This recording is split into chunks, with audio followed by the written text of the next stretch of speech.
Kali ini saya akan coba sharing pengalaman tentang perbandingan hasil rekam suara mic shotgun yang langsung dari kamera dan yang direkam lewat alat recorder Zoom H4n Pro.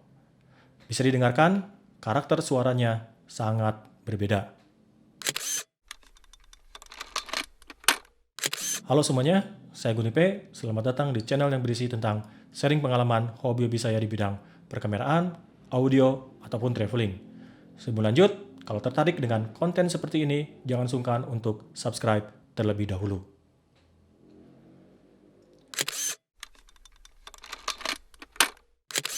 Di video sebelumnya, saya ada testing rekam audio dari berbagai jenis mikrofon yang ini, 3 ini. Mungkin bisa lihat video tersebut nanti setelah nonton video ini di sini. Ada hal yang cukup surprise, ternyata karakter mikrofon itu berbeda-beda. Bahkan ada salah satu mikrofon di sini yang sama sekali tidak terduga, karena ketika dipakai langsung ke kamera, saya sama sekali tidak menyukai karakter suaranya. Tetapi ketika dipakai ke recorder, itu hasilnya justru yang paling saya suka. Oh ya, untuk recordernya, saya pakai Zoom H4n Pro. Yang ini, saya sudah ada bikin video unboxingnya. Tujuan awal saya beli recorder ini sebenarnya bukan untuk rekam suara video YouTube, tetapi untuk merekam vokal dan musik pas buat video musik. Karena fitur recorder ini lumayan komplit, seperti ada rekaman buat multitrack, bahkan ada kompresornya juga. Selain Zoom H4n Pro, untuk rekaman musik dan vokal, saya juga biasa pakai Behringer UMC 22 ini. Kalau lagi dicolokin langsung ke komputer. Tapi untuk tes kali ini, karena saya pakai mic stereo dengan jack 3,5 mm, maka hanya bisa dites di Zoom H4n Pro. Karena di Behringer UMC 22, selain mic-nya pakai colokan XLR, juga inputnya mono. Oke, balik lagi ke testing recording. Sama seperti di video sebelumnya, tentang testing mic, saya akan tes 3 mikrofon yang saya punya ini, yaitu Rode Video Micro, terus ini DT VMic D3, dan yang tengah adalah Boya BY VM01. Saya akan ambil potongan video sebelumnya ketika membandingkan suara ketiga mikrofon ini yang direkam ke kamera langsung. Dan nanti akan langsung dibandingkan kalau rekam lewat alat recorder seperti apa hasilnya. Ini dia testingnya. Sound ini dihasilkan dari Rode Video Micro tanpa editing. Perjalanan Bujangga Manik merupakan salah satu naskah kuno berbahasa Sunda yang memuat kisah perjalanan seorang tokoh bernama Bujangga Manik yang mengelilingi tanah Jawa dan Bali. Naskah ini ditulis pada daun nipah dan diperkirakan ditulis di akhir tahun 1400 atau awal tahun 1500. Naskah ini sangat berharga karena menggambarkan geografi dan topografi Pulau Jawa pada saat naskah dibuat.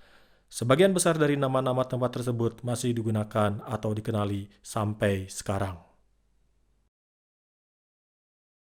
Sound ini dihasilkan dari mic Rode Video Micro tanpa editing. Perjalanan Bujangga Manik merupakan salah satu naskah kuno berbahasa Sunda yang memuat kisah perjalanan seorang tokoh bernama Bujangga Manik yang mengelilingi tanah Jawa dan Bali. Naskah ini ditulis pada daun nipah dan diperkirakan ditulis di akhir tahun 1400 atau awal tahun 1500. Naskah ini sangat berharga karena menggambarkan geografi dan topografi Pulau Jawa pada saat naskah dibuat.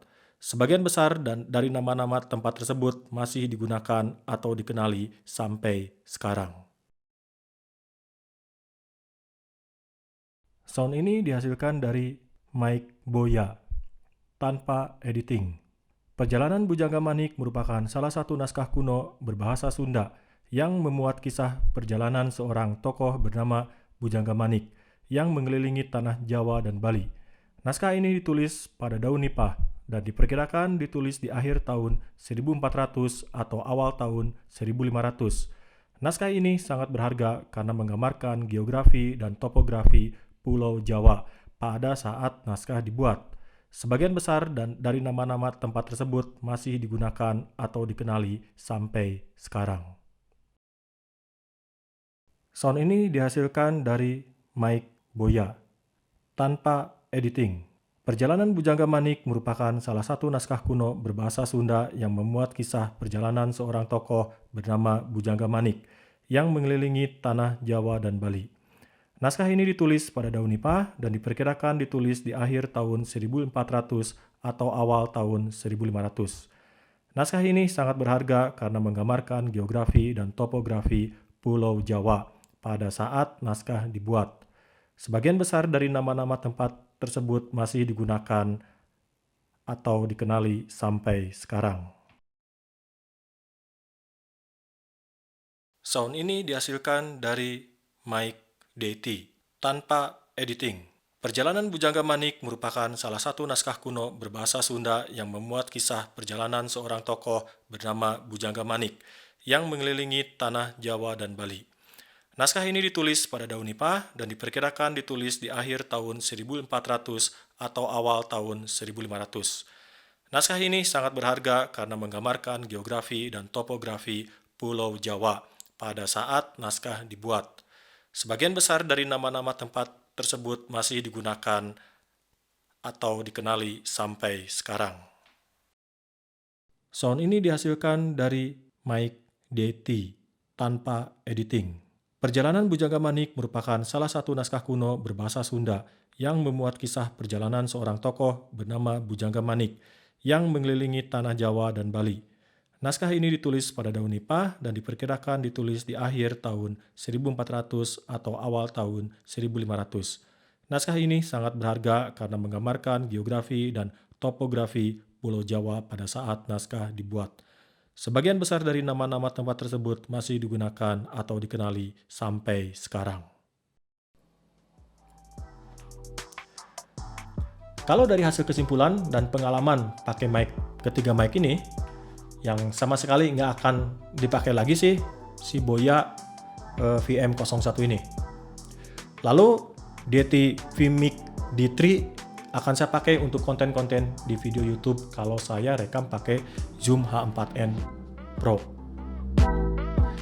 Video ini dari awal saya pakai hasil dari mikrofon DT yang direkam lewat recorder Zoom H4n Pro.